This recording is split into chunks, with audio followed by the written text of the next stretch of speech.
Alors, si Dieu connaît tout, pourquoi alors nous prions? Pourquoi il ne peut pas seulement nous regarder et agir? Pourquoi il ne peut pas seulement nous regarder et subvenir à nos besoins? Mais il y a quelque chose que j'ai compris, c'est que nous prions parce que nos prières nous changent. Nos prières changent des circonstances autour de nous. Bonjour, bonsoir, et nous croyons qu'aujourd'hui encore, Dieu va nous faire grâce. Vous savez, Anne, c'est une personne qui a expérimenté l'exaucement de Dieu. Et au travers de la prière de Anne, dans Samuel chapitre 2, nous allons essayer de comprendre quelques caractéristiques de Dieu. Vous savez, comprendre les caractéristiques de Dieu, comprendre la nature de Dieu, c'est un élément très important qui nous amène dans une vie de prière exaucée. Parfois, nos prières ne sont pas simplement exaucées parce que nous n'avons pas compris les dieux à qui nous adressons nos prières. Et donc, nous voyons déjà au verset 2, Anne est en train de nous dire « Nul n'est saint comme l'Éternel.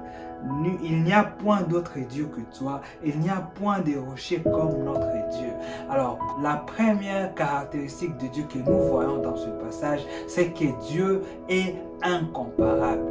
Dieu est incomparable. Il n'y a point d'autre Dieu comme le Seigneur Yahweh. Dieu est incomparable en puissance. Dieu est incomparable en amour. Dieu est incomparable en bonté. Dieu est incomparable en compassion. Si tu as besoin de la puissance de Dieu, tu as raison de venir à Dieu. Car aucun Dieu, même les soi-disant dieux de ces mondes, ne peuvent se comparer à Dieu. On ne peut pas même les comparer à Dieu. Si tu ne crois pas à la puissance de Dieu, va demander au prophète de Baal à Carmel.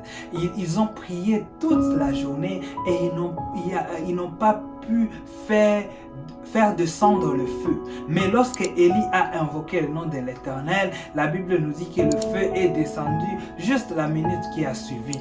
Notre Dieu est incomparable en puissance.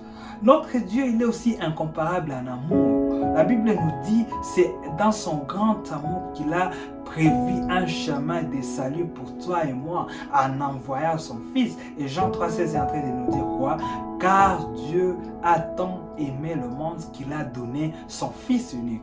Dieu est incomparable en amour. Il est riche d'amour. Il est riche en amour, en compassion. Et il a même prévu, il a envoyé son Fils pour nous sauver. Dieu est aussi incomparable en compassion, en miséricorde. As-tu besoin de la compassion de Dieu? As-tu besoin de la miséricorde de Dieu? Aujourd'hui, Anne est en train de nous révéler combien il n'y a point d'autre Dieu que notre Dieu. Il n'y a aucun autre Dieu, aucun homme qui soit comparable à notre Dieu. Et lorsque nous comprenons combien de fois notre Dieu est incomparable, nous n'allons plus aller nous confier à des hommes qui sont limités. Nous n'allons plus placer notre foi en des choses qui sont éphémères, mais nous allons placer notre foi en Dieu. Nous allons avoir confiance en notre Dieu.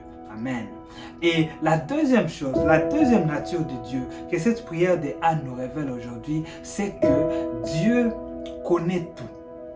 Au verset 3, il est en train de dire « Car l'Éternel est un Dieu qui sait tout, et par lui sont pesées toutes les actions. » Notre Dieu connaît tout. C'est la deuxième caractéristique que nous trouvons dans ce passage. Notre Dieu est omniscient.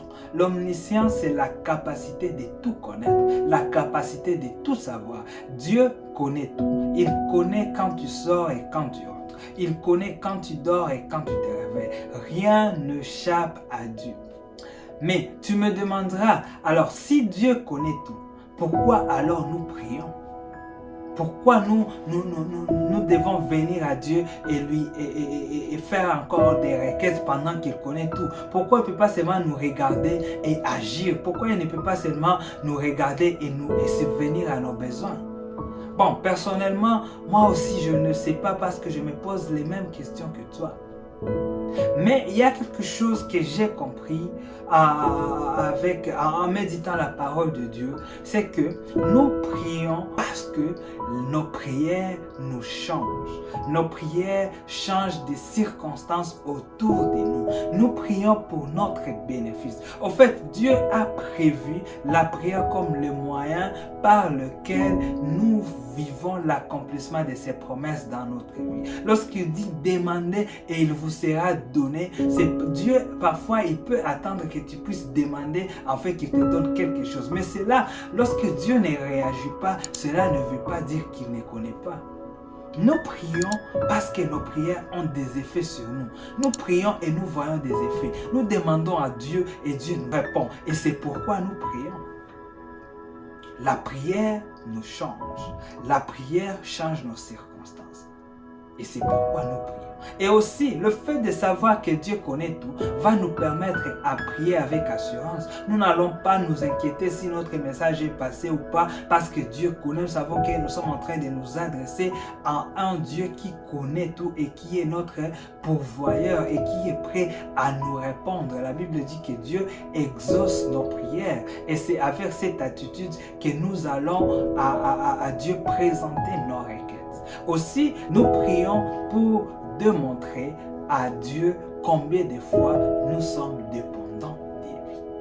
La troisième chose que cette prière de Anne nous révèle, c'est que Dieu a de l'influence sur les circonstances. Dieu a de l'influence sur les situations. Dieu est le maître des temps et des circonstances. Au verset 6, il entre de Dieu, l'Éternel fait mourir et il fait vivre. Et au verset 7, il dit l'Éternel appauvrit et il enrichit. Dieu peut changer les circonstances de la vie. Dieu peut changer notre situation. Dieu a le pouvoir sur les circonstances de notre vie. La situation dans laquelle tu traverses n'est pas si compliquée à Dieu pour qu'il ne puisse pas la changer, pour qu'il ne puisse pas intervenir. Dieu est le maître des temps et des circonstances. Et le quatrième caractéristique que nous pouvons, que ce passage nous révèle, c'est que Dieu relève. Notre Dieu relève. Le Seigneur peut relever une personne. Et aujourd'hui, je suis en train de te dire que le Seigneur peut te relever. Le Seigneur va te relever. Tu es tombé quelque part. Tu as oublié ton premier amour. Et quelque part dans ta vie spirituelle, tu es arrivé à un point où tu es tombé et tu te trouves par terre et tu te culpabilises, tu as du mal à avancer. Aujourd'hui, je viens te dire que le Seigneur peut te relever. Au verset 8, il est en train de dire, de la poussière, il retire le pauvre, du fumier, il relève l'indigent. Le Seigneur peut te retirer encore de la poussière. Le Seigneur peut encore te restaurer dans ton ancienne gloire. Le Seigneur peut restaurer encore tes business. Le Seigneur peut encore te relever dans tes études. Le Seigneur peut encore te relever dans tes relations. Le Seigneur peut te relever.